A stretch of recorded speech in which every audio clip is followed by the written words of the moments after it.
¿qué tal, Rocío? Buenas noches. Arrancamos con esta sesión de entrevista en A las 8:45. Hoy una edición especial, sobre todo porque contamos con la presencia del presidente de la República, Jimmy Morales, a quien desde ya le agradecemos por haber aceptado nuestra invitación. Hoy es un día importante y hay muchísimos temas que abordar, no solo con respecto a las políticas que se han venido aplicando en este primer año de gobierno del partido FCN Nación, sino que también hay que abordar la noticia que acaparó los medios nacionales e internacionales el día de ayer. La sindicación del hijo y también del hermano del presidente Morales en el caso mejor conocido como botín, registro de la propiedad. Hoy estaremos abordando todos estos temas y desde ya lo invitamos a usted para que participe con nosotros con la etiqueta de Jimmy a las 8:45. Iniciándole la bienvenida a mi compañero Gustavo Berganza. Buenas noches, Gustavo. Buenas noches, Ana Lucía. Buenas noches, señor presidente. La primera pregunta es la obligada. ¿Cómo se siente usted después de la resolución de la juez que lleva a prisión preventiva a su primogénito y a su hermano mayor? Bueno, pues muchas gracias por la invitación. Un placer saludar a toda la audiencia de Canal Antigua. Es una combinación difícil. Como padre, pues lo más sagrado que uno puede tener es un hijo. Un hermano a quien admiro, a quien respeto mucho. Y tenemos fe de que las cosas se van a aclarar y definitivamente tenemos fe en que la justicia se va a hacer presente. No quiero hablar mucho de ese tema, me comprometí a no hacerlo. Como presidente creo que tengo que fortalecer la institucionalidad. Debemos todos analizar qué está pasando, ver si las disposiciones que se están tomando son las correctas. Y yo creo que hoy hay un papel importante para los medios de comunicación, para los analistas y para que todos podamos ayudar a comprender qué está pasando. Creo que hay que hacer diferenciación entre los distintos temas. Una cosa es una cosa y se tiene que tipificar como tal, pero hasta ahí me quedo y no puedo seguir hablando. Me siento triste, pero estamos firmes para seguir adelante porque Guatemala necesita creer en sus instituciones y Guatemala necesita que en Guatemala verdaderamente haya una reforma, haya justicia y hayan todas aquellas cosas que nosotros necesitamos para vivir como una república.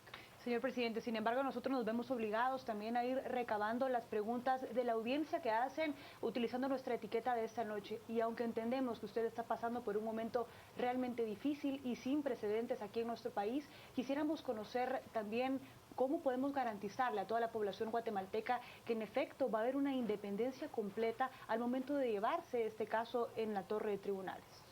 Esperamos que las instituciones sigan funcionando precisamente sin presiones de ningún lado. Es decir, desde la presidencia no ha habido ningún tipo de injerencia y esperamos que no se dé de ningún lado tampoco este tipo de situaciones. Insisto, nosotros queremos creer y vamos a abogar por la institucionalidad que se ha perdido en el país. La gente no confiaba en las instituciones hace un año. Hoy vemos instituciones que se están levantando y que no está el solo funcionar de una institución, sino que tiene que ver esos pesos y contrapesos que se tienen que dar. Por ejemplo, desde la presidencia nosotros lo único que debemos hacer es ejecutar planes y presupuestos que han sido aprobados por el Congreso de la República. La implementación de políticas que se plantean para la solución de problemas y dentro de la ejecución presupuestaria está el apoyo que le podemos dar a todas las demás instituciones. Nosotros hemos apoyado la justicia desde el mismo momento en que nos presentamos al Congreso el 1 de febrero a pedir como política pública la viabilización del presupuesto, que implicaba que de los 71 millardos que estaban presupuestados en los egresos tuviesen su fuente de ingresos. ¿Se recuerdan ustedes que solo 68 mil millones o 68 millardos tenían fuente de ingreso? Dentro de esas instituciones que no tenían fuente de ingreso, ¿quiénes estaban? OJ, MP, Universidad de San Carlos y todo. Nosotros les garantizamos que hubiese ese recurso y después con una buena articulación de políticas que nos permitieran reestructurar la SAT, porque iniciamos con un cambio de directorio. Hicimos una propuesta de la reforma a la ley orgánica de la SAT. Hicimos el nombramiento de la persona que creíamos más ad hoc para poder dirigir la superintendencia tributaria y después logramos que él pudiese tener leyes como el secreto bancario, por ejemplo, que le pudieran dar más libertad para poder hacer mejor su trabajo. Con todo eso, logramos que durante el año hubiese posibilidades de hacer las asignaciones y se hicieron puntualmente. En el caso del MP se le asignaron 495 millones adicionales, que fue lo que pidió, y en el caso del OJ se le asignaron 300 millones de quetzales adicionales para que pudiera funcionar, porque si no ellos decían que no podían funcionar más allá del mes de septiembre. Con eso, nosotros estamos planteando que desde el Ejecutivo estamos garantizando la institucionalidad para que empiecen a funcionar todas las instituciones y así pues el Estado de Guatemala pueda tener un mejor rumbo del que traía hace un año, que iba completamente en dirección a estrellarse. Pues. Su hermano Sammy Morales, aparte de ser su primogénito, aparte de ser probablemente su mejor amigo, aparte de ser su confidente, también es socio en la mayoría de sus empresas. Ayer se planteaban en varios de los tweets que nosotros reprodujimos durante la cobertura especial que hicimos del juicio, si usted era socio de alguna de las empresas que estaba implicada en este caso, y si usted como socio había tenido conocimiento previo de lo que había sucedido. Mire, en este caso yo creo que lo importante es realmente ver todas las situaciones que pueden estar dentro del marco de la ley y poder aplicar la jurisprudencia para poder llegar al fondo de quién es el responsable. En ese caso, nosotros vamos a respaldar siempre la ley, vamos a ser abiertos para que todas las investigaciones se puedan dar y no podemos tipificar algo más allá de lo que es. Y por supuesto, hay prácticas, como lo dijo, no me quiero meter a hablar de los temas, pero es más que evidente. En una conferencia de prensa se dijo cuál era la responsabilidad real, si había habido alguna defraudación, si había habido alguna participación. Y yo creo que eso no es el presidente el que tiene que discutirlo, sino dejar que sean las instituciones encargadas las que discutan los temas y en base a eso nosotros estaremos respetando la institucionalidad. Presidente, de no haberse decretado prisión preventiva en este caso, ¿considera usted que hubiera existido peligro de fuga o peligro de obstrucción de la justicia? Miren, mi hijo estaba estudiando fuera del país, regresó, se puso voluntariamente a disposición de las autoridades. Lo mismo hizo mi hermano. Por eso les decía, hay que dividir y diferenciar las cosas. Pero yo les quisiera pedir que abordáramos los temas de gobierno, que es lo que en realidad yo quisiera poder proyectar a la población, y dejemos que la temática judicial se discuta en donde debe discutirse. Todo lo que yo diga podrá en determinado momento tomarse como que estoy tratando de ingerir o tratar de sesgar la opinión pública y en realidad lo que se está viviendo como familia no es fácil, claro. Pero soy el presidente de la República y tengo que fortalecer el sistema democrático y la República. Hay algo bonito, dentro de algunos columnistas que he leído, dijo uno de ellos, este ha sido el año más republicano de la historia de los últimos años de la historia del país. Qué bueno que opine eso. Significa que los pesos y contrapesos de la República están empezando a notarse. Y yo creo que si vamos por esa línea, pues no vamos por mal camino. Se le preguntaba, presidente, por la única y sencilla razón que en su calidad de padre de familia queríamos conocer también si consideraba, así como muchos otros guatemaltecos que ya opinan en redes sociales, que esta medida de la prisión preventiva ha sido quizás hasta un exceso y que pudo haberse otorgado otra clase de medida en favor de su hermano y de su hijo. Pues qué bueno que lo opine usted y qué bueno que lo opine la sociedad, que lo opine la población. Y es lo que estoy diciendo, o lo que dije en un principio. Yo creo que estamos en un momento histórico del país en donde todos tenemos que hacer ¿Lo considera usted uso. un exceso la prisión preventiva, presidente? Yo creo que la gente está dando su opinión y me gusta que la opinión pública empiece a hacer esas diferenciaciones que creo que por el bien de Guatemala y por el bien de la justicia deben hacerse. Siempre, sin rango y distinción, sino que se haga justicia. Hay abuso de poder en ciertas disposiciones, pues Yo creo que eso también tiene que justificarlo y justificarse para poder hacer uso de esas normas. Pero no voy a dar mi opinión, esperaré que la opinión pública se pueda formar, incluso partiendo de los medios de comunicación. Es inevitable que sigamos hablando de Sammy, presidente, porque al fin y al cabo, digamos, Sammy ha sido un consejero informal, es un visitante, era un visitante asiduo a la casa presidencial, bueno, tenía un derecho de picaporte que nadie más tiene en el gobierno. Solo define qué es derecho de picaporte, porque tocar a la puerta, entrar y poder hablar directamente con el presidente sin intermediarios. A casa presidencial hay que hacer una diferencia. Una cosa es la residencia del presidente y otra cosa es casa presidencial. Si alguien tiene pruebas de que él podía entrar sin picaporte, sin tocar la puerta a presidencia, yo creo que debiera presentar esas pruebas. Porque no ha sido así. Miren, por ejemplo... A ver, explíquenos el rol de Sammy en su gobierno. El hermano del presidente. ¿Podemos decir que como hermano también era uno de sus principales asesores, presidente?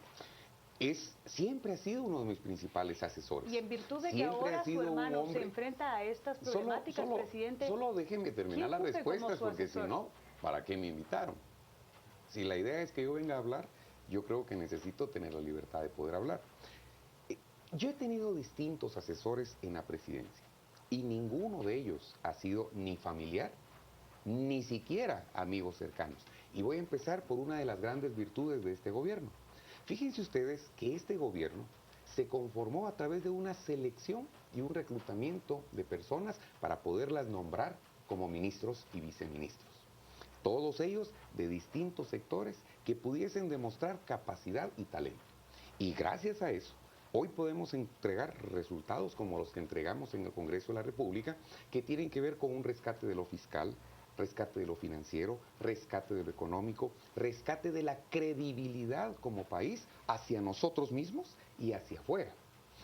En lo educativo, 180 días de refacción escolar puntual mes, en 4 ocasiones que nos dieron 180 días, cosa que no se miraba durante los últimos años. De 9,000 OPFs, que son organizaciones de padres de familia, logramos elevarlo a 29,000. Y ahora ya muchos colegios, muchas escuelas como en Escuintla, que era uno de los departamentos que más se resistía a esta organización ciudadana, están pidiendo organizarse porque puntualmente se dieron estas instrucciones.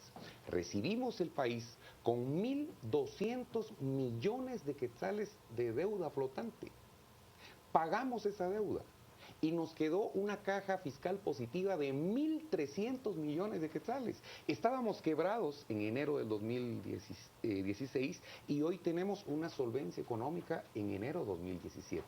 ¿Cuál fue la primera disposición que tomó la presidencia? Hacer la asignación a educación. 387 millones de quetzales que van a garantizar los primeros 70 días de refacción escolar, la valija didáctica, los útiles escolares y el 50% del bono de gratuidad. Y remozamiento de escuelas, ¿no? Eso aparte, porque tenemos 100 millones de quetzales destinados adicionales para poder hacer el remozamiento de 1.000 escuelas por parte del Ministerio de Educación, y aparte de eso tenemos otras 700 escuelas que se va a hacer a través del Ministerio de Comunicaciones con la unidad de construcción de edificios del Estado. Presidente, solo retomo brevemente mi pregunta con respecto a lo que le cuestionábamos de su hermano. Si él era una de sus personas más allegadas y de confianza, así como otras personas que se han ido identificando en el partido FCN Nación, que ahora enfrentan algunos problemas, ¿a quién escucha el presidente Morales? ¿De quién se acompaña y con quién se asesora para tomar las decisiones más difíciles? Depende de qué tema me quiera hablar. De cualquiera de los más importantes de políticas públicas. Por eso, ¿Su en economía, Morales, ¿en qué le asesoraba? No, es que usted me está hablando quién asesora. En el tema económico le voy a decir quiénes son mis asesores. El ministro de Finanzas, el viceministro Martínez de Finanzas, el ministro Rubén Morales de Economía. Si tenemos que hablar con temas de todo lo que es el comercio y el transporte, podemos hablar, y en esa misma reunión los he citado, al ministro de Comunicaciones, si es con temas de comunicaciones, el viceministro Aguilar, o si es tema de transporte, de conexiones marítimas en puertos y aeropuertos, a nuestro comisionado de Transportes y todo lo que es comunicaciones, y por supuesto al viceministro Rudy Keller. Esto me ha garantizado que en cada decisión que se tome son decisiones técnicas más que políticas. Señor Si usted presidente, me habla perdone que le de interrumpa. educación, entonces cambio el tema de asesores y me voy precisamente al ministro de Educación, el vicepresidente, que es una persona muy versada en educación, y vamos formando los distintos gabinetes, y así es como hemos trabajado todos los temas en el país.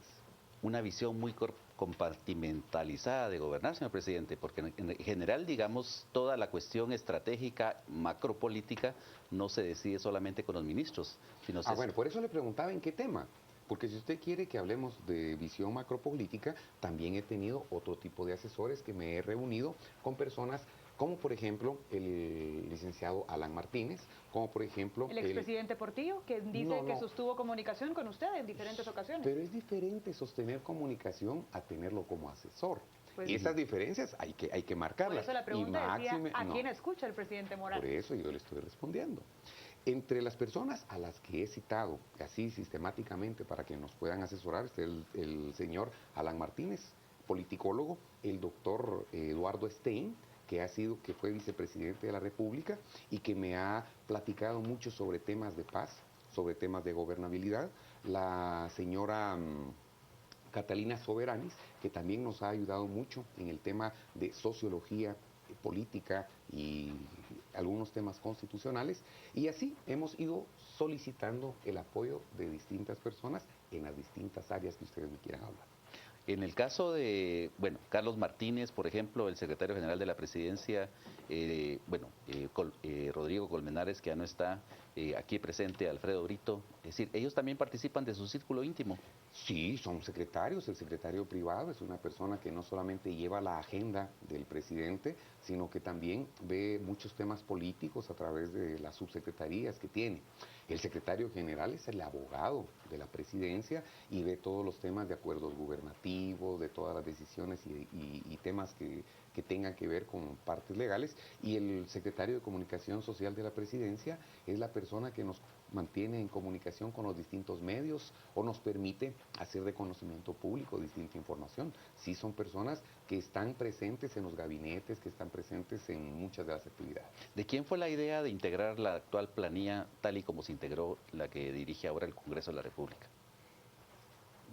¿La planilla de qué? La planilla que dirige actualmente el Congreso de la República, la directiva. Del Congreso de la República. ¿Ya no tiene ninguna clase de injerencia usted, señor presidente, en la bancada de FCN Nación? Pues en realidad, si ustedes se van a todos los reportajes que se han hecho y documentos que se han planteado, ustedes se van a dar cuenta que desde el principio dije que yo no iba a gobernar con una bancada, sino que íbamos a gobernar con 158 diputados. Cuando el presidente Mario Taracena era el presidente... Disculpe que le interrumpe. Vamos a ir a una breve pausa comercial y seguiremos con su respuesta aquí a las 8:45 para seguir abordando de cuál es la visión del presidente de la República con respecto a lo que sucede en el Palacio Legislativo. Ya volvemos.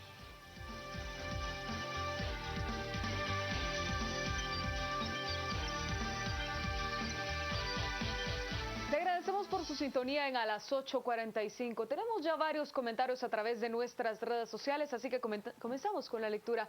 Comenzamos con Andy, quien nos dice, ¿desde qué gobierno se llega a la meta de recaudación anual? También nos dice, se han visto grandes cambios desde enero del 2016 en temas salud, seguridad y educación. Desiree Mérida, ¿qué impacto se espera con el cambio de gobernante en Estados Unidos para Guatemala? Gregorio Posada, una periodista ayer mencionó que tienen un caso similar con el arzobispo. ¿Qué dice al respecto? Fer, ¿cree que se hará justicia o simplemente es un show político con el caso de su familia? Es admirable la actitud del presidente, demuestra ser una persona con carácter y madurez. Dios lo bendiga y viva Guatemala, es la opinión de Pedro Raimundo. Pablo Piloña, insistir en la honorabilidad o buen actuar de su hijo y hermano no es interferir con la justicia. Y Ramiro Méndez, ¿cómo era el sueño de ser presidente y cómo es ser realmente presidente? Y tenemos por último el comentario de Raúl. El auge de la izquierda es notorio. ¿Ve sesgo ideológico en el sistema de justicia? Son estos algunos de los muchos comentarios que nos han llegado ya por parte de nuestros televidentes. Regresamos con ustedes, Ana Lucía. Excelente, gracias Rocío. Y retomamos la intervención del señor presidente cuando hacía referencia a la actitud o postura de la bancada FCN Nación y del Ejecutivo en el Palacio Legislativo. Nosotros hemos tratado de mantener una buena relación con todas las instituciones. Siempre tuvimos una buena relación con el presidente Mario Taracena, a excepción de comentarios que él hacía, pero por lo demás logramos manejar una agenda que creíamos que era la correcta. Después tuve mucha relación y muy buena relación con jefes de bancada y con liderazgo del Congreso, que hacíamos reuniones en donde precisamente se trataban temas de coyuntura y de interés nacional. La presidencia ha liderado muchos temas que considera importantes. Para nosotros es sumamente importante el tema TCQ, por ejemplo. Nosotros le hemos encontrado desde la PGN, que es otra área importante y otra institución sumamente importante del país, porque es el abogado del país, y con la licenciada Morfín desde su nombramiento planteamos temas que eran vitales, buscarle soluciones más que políticas legales, porque no es lo mismo encontrar una tabula rasa, no es lo mismo encontrar un proceso que se debió haber hecho desde el 2009 a encontrar un tema donde ya hay una deuda, donde ya hay una inversión, en donde ya hay gente participando dentro de ese proceso. De tal forma que la licenciada Morfín, buscando en la ley de contrataciones, en nuestra Constitución y en todas las posibilidades, encuentra la posibilidad de generar una licitación con una propuesta en donde hay cláusulas realmente vitales.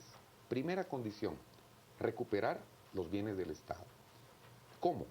No solamente dándole transparencia, sino recuperando un resarcimiento económico para el Estado de Guatemala por una cantidad similar a la que invirtió APM para la participación en esta operación. Pero también hay una condición que le da la libertad a los órganos de investigación, a las instituciones de investigación, de darle persecución criminal a todo el tema que ahí se pudo haber dado. Y hay una cláusula vital en donde dice que si APM llega a encontrársele que participó, ella tiene que renunciar a todos los derechos, incluida su inversión más el resarcimiento. Eso es una muestra de que se hizo con total transparencia y participaron las instituciones que le pudieron dar transparencia. Sin embargo, la Contraloría General de Cuentas declaró lesivo y sugirió declarar lesivo ese contrato. Efectivamente, pero es el que estamos tratando de quitar. Este es un contrato completamente nuevo. Y definitivamente cuando el Congreso acepte esto, habrá que declarar nulo el anterior. Pero digamos, lo que la Contraloría General de Cuentas dice es que hay que abrir una nueva licitación. Por eso, precisamente es esta, una licitación directa. Y definitivamente hay que declarar nulo. Lesivo no se puede porque ya pasó el tiempo en el que debía ser declarado lesivo. Pero ese contrato definitivamente queda nulo. ¿Por qué? Ahora, porque está mal hecho, porque hay corrupción y por eso es la propuesta de un nuevo contrato con estas condiciones que tiene, no recuerdo si son 9 o 10 artículos sencillos de comprender y que le va a dar a Guatemala la recuperación de un bien, como no se ha hecho nunca antes en el país. ¿Qué pasó con Celgusa? Se fue a un litigio internacional y no solamente se perdió el litigio, sino que hay que pagar la deuda. Sí. Y ahí está, abandonada la inversión del país. ¿Cuánto nos ha costado? Millones. ¿Quién lo ha pagado? El pueblo de Guatemala. Nosotros no damos un paso atrás porque vamos a rescatar, cueste lo que cueste, las inversiones del Estado. Ahora, digamos, muchas de las iniciativas de su gobierno avanzaban en el Congreso prácticamente gracias a la excelente relación que existía entre Giovanni Zaparoli y Mario Taracena. Sí, ahora Mario Taracena ya no está como presidente. ¿Quién va a ser el gestor de sus proyectos en el Congreso? Es muy arriesgado lo que usted dice, porque está diciendo que gracias a la buena relación que tenía el señor Zaparoli con el señor Mario Taracena. Volvemos al punto. Son 158 diputados y se necesitan o 105 votos o se necesitan 80 votos. No es con la relación de una persona. Es precisamente el Congreso el órgano más representativo. Tenemos, si no estoy mal, 19 bancadas. O sea que no puede ser la buena relación que tuvo una persona del Ejecutivo, sino la buena relación que hubo entre la presidencia del Ejecutivo y la presidencia del Legislativo, en donde se hablaron temas de nación, en donde tuvimos grandes conflictos en temas que podían perjudicar al Ejecutivo, eso sí. Por ejemplo, haber escondido un dictamen, la Comisión de Finanzas, para poderle dar viabilidad ejecutiva a la ley de contrataciones del Estado, afectando no solo al Ejecutivo, afectando a municipalidades, afectando hasta el IRTRA. Ustedes le pueden preguntar al señor Ricardo Castillo Sinibaldi y él les va a decir, efectivamente, nos afectó tremendamente. Ahora bien, esto es una muestra de que no fue un camino muy fácil de recorrer. Pero son las personas realmente las que encarnan las instituciones, señor presidente, y digamos, lo podemos ver, por ejemplo, en el propio casi sabotaje que hizo su bancada al presupuesto, ¿no? Es decir, había por lo menos 3 iniciativas que iban a echar por tierra muchas de las iniciativas que había presentado el ministro de Finanzas. Por ejemplo, había una en donde se exoneraba de candados a determinados gastos del gobierno, otra que asignaba presupuesto específico a pagos que no estaban presupuestados. Es decir, siempre tiene que existir un canal personal para evitar ese tipo de problemas. Fíjese que, si usted se recuerda, ha sido tan abierto este gobierno, creo que como nunca antes en la historia, porque hasta el presupuesto fue una política de presupuesto abierto. De acuerdo. Ese presupuesto se hizo con la participación de todos los sectores. 9 semanas duró la discusión, en donde se platicaron todos los temas. Y ese presupuesto se llevó al Congreso. Y toda esa fue una política del Ejecutivo. Después en el Congreso se hicieron todas las mesas de discusión y decidieron bajar el presupuesto.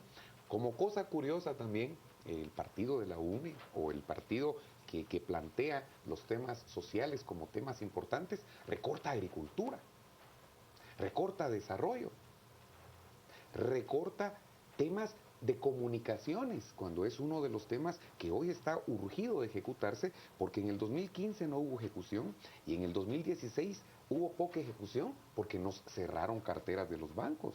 El BCIE nos cerró la cartera por casi 1.000 millones de quetzales que no nos dieron para poder construir y reparar carreteras. Eso se debió a la mala imagen que tenía el país en el 2015. En el 2016 cité personalmente a las autoridades del banco en el despacho presidencial de Palacio Nacional, nos reunimos con estas autoridades y logramos recuperar un pequeño espacio presupuestario para poderlo ejecutar en el último trimestre del año, pero conseguimos más de 1.000 millones de quetzales en créditos que ya están puestos a disposición del Congreso de la República para que puedan ser aprobados y podamos darle continuidad a las construcciones de carreteras estratégicas del país. Bueno, cerró usted un año de gobierno con 2 ministros que tuvieron que renunciar, la de Comunicaciones y el de Salud Pública. Y Tres. El de Energía y Minas. Y el de Energía y Minas. El licenciado Juan Pelayo. Y además con una contención del gasto brutal, que fue la que al final de cuentas permitió nivelar el presupuesto. Es decir, ya en este año se supone que usted ya cuenta con recursos, hay un presupuesto ya hecho a su medida y hay una curva de aprendizaje que se supone que ya han de haber por la que han de haber pasado ya todos sus ministros. Es decir, le cuento una diferencia. Precisamente las 4 políticas que se tomaron económicos fue viabilización del presupuesto. Mientras eso se lograba, contención del gasto. Después, calidad del gasto y recuperación de la confianza al país. Quiere decir que nosotros no pudimos, sino hasta después de mayo, cuando hicimos la colocación de 5.400 millones de quetzales en eurobonos, que vale mencionar que se colocaron a 4.5% anual, la tasa más baja de la deuda pública de la historia de Guatemala. Solo con eso le economizamos al país 140 millones de quetzales este año. Pero como es a 10 años plazo, podríamos decir que en los próximos 10 años le economizamos 1.400 millones de quetzales a los guatemaltecos en pago de deuda pública. Entonces solo pudimos ejecutar a partir de junio a diciembre. Ahora, como le contaba hace poquito, como ya tenemos disponibilidad, la primera instrucción, el 16 de enero, cuando hicimos la apertura del ciclo escolar, fue 387 millones para los programas sociales de educación. Y además, las 1000 escuelas que se van a reconstruir por el Ministerio de Educación, las 700 que se van a reconstruir con el Ministerio de Comunicaciones, y tenemos muchos ofrecimientos, como por ejemplo la Iglesia Bautista de Tennessee, que es la Convención de Iglesias Bautistas, que se comprometieron a podernos ayudar en la reconstrucción y reparación de techos de las escuelas en un convenio a través de SOSEP, la oficina de la esposa del presidente. Señor presidente, es momento de hacer una muy breve pausa comercial, Claro. pero quédese con nosotros que al regresar estaremos hablando de qué otros temas se abordarán en la agenda legislativa y cuáles son los que serán impulsados por el organismo ejecutivo, así como los principales triunfos de la administración del presidente Morales en este primer año de gobierno en otros temas como educación y salud. Ya volvemos aquí en A las 8:45.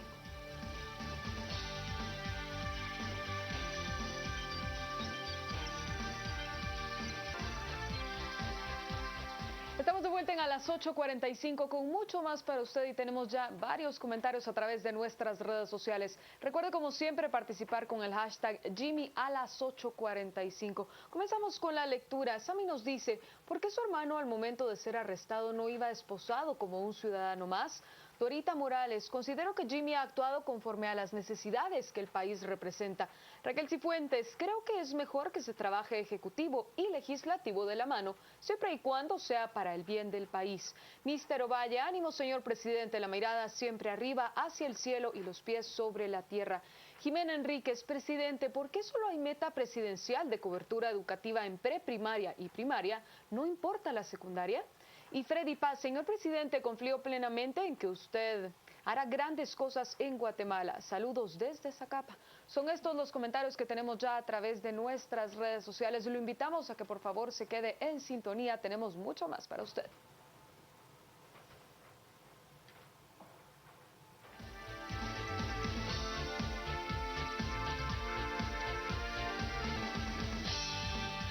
Gracias por continuar con nosotros aquí en A las 8:45, hoy con el invitado especial, el presidente de la República, Jimmy Morales, con quien hemos venido abordando diferentes temas que se relacionan a la coyuntura nacional y por supuesto sus políticas de gobierno realizadas y también las contempladas para este año 2017. Y sobre estas proyecciones para el próximo año 2017, presidente, hablamos también de dos carteras que son muy importantes y que usted ha mencionado que son parte de sus prioridades, salud y educación.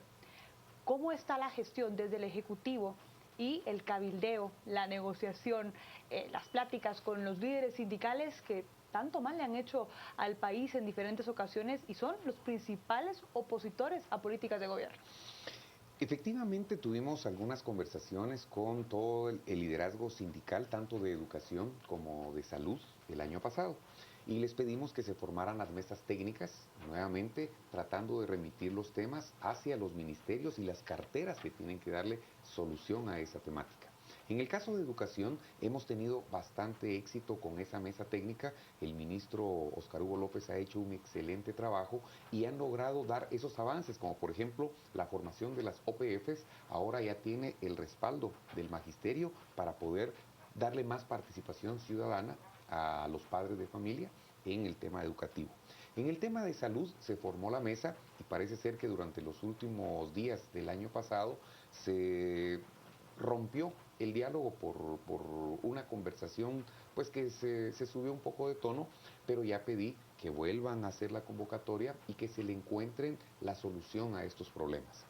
Cuando se logren resolver los temas específicos de cartera, habrá que entrar con el diálogo financiero.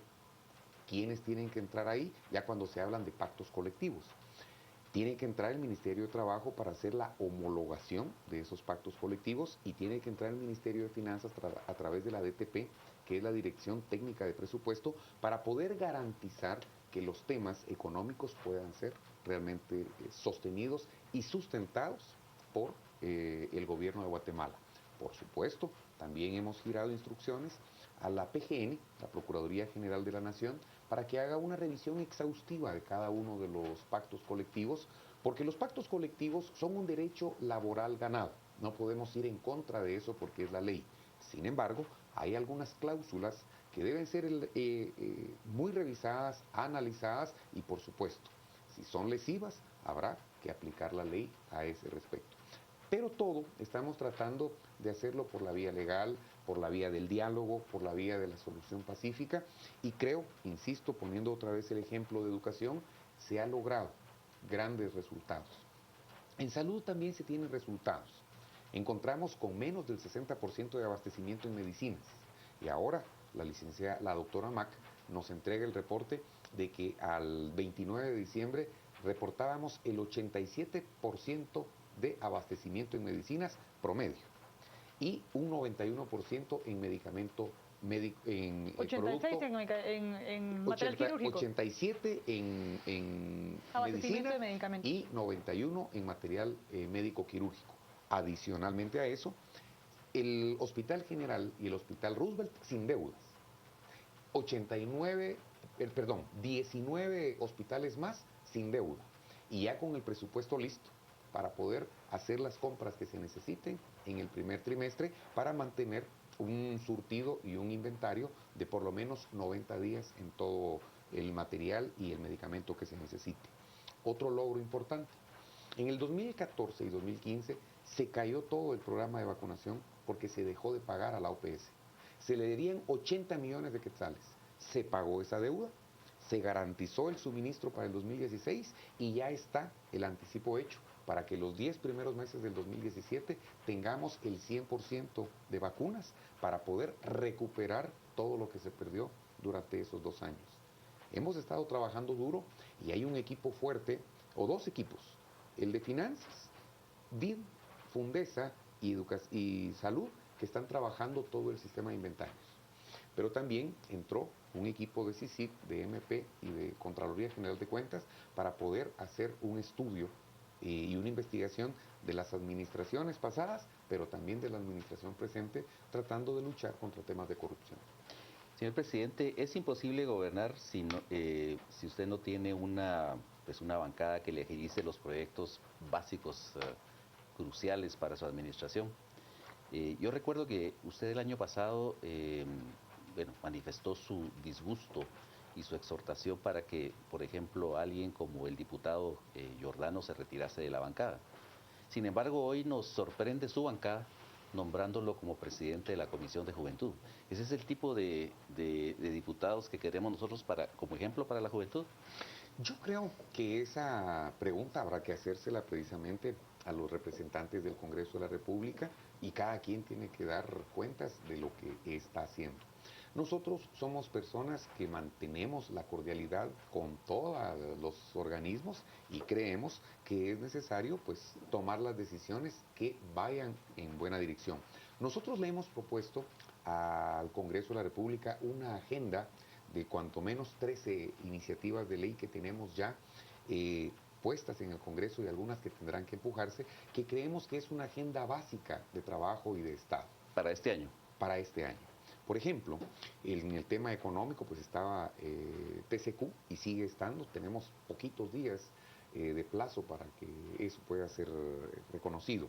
En temas laborales tenemos la reforma al Código Laboral, tenemos la iniciativa que fortalece la capacidad sancionatoria de la inspección laboral y eso es importante que pueda ser resuelto porque tenemos, si ustedes se recuerdan, 20 años de un tema con la OIT en temas laborales que nos dieron como último plazo el mes de marzo de este año para que nosotros encontremos solución.